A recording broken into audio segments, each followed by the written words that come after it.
Le 13 juillet dernier, veille de la fête nationale française, Anthony Marty-Petit, chef du gouvernement d'Andorre, et Nicolas Ranzi, le secrétaire d'État pour les affaires étrangères, les affaires politiques et la justice à Saint-Marin, ont été reçus par le ministre d'État, Serge Tell, afin d'échanger sur l'avancée des négociations engagées depuis plus de 3 ans avec l'Union européenne.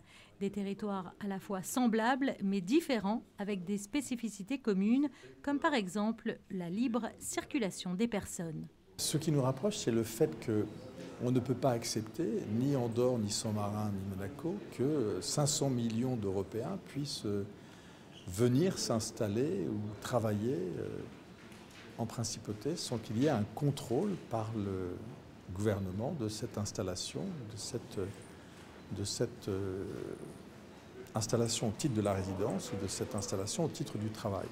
Et les 3 pays sont par exemple sur cette liberté de circulation dans la même situation et donc nous travaillons sur le besoin pour l'Union européenne de prendre en compte cette spécificité qui est évidemment totalement contraire à l'autre grand principe de la construction européenne qui est la non-discrimination, le principe de non-discrimination sur la base de la nationalité. Ces rencontres entre les différents chefs de gouvernement sont essentielles. Elles offrent l'occasion de revenir sur la stratégie de négociation et elles permettent d'évaluer les différents domaines dans lesquels les 3 pays peuvent défendre des positions communes.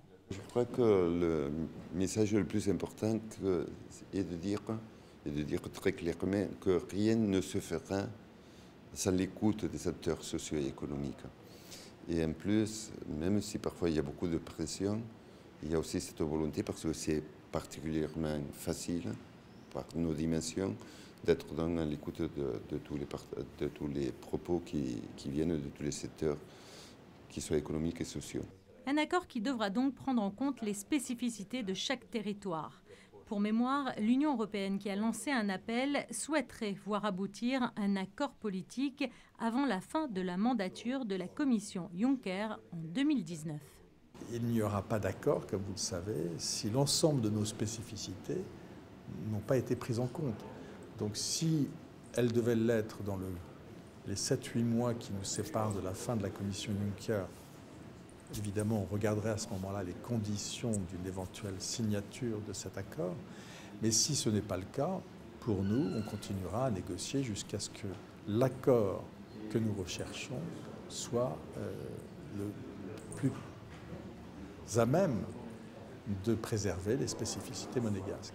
Les spécificités monégasques devront donc être prises en compte pour espérer voir aboutir un accord politique avec l'Union européenne d'ici moins d'1 an.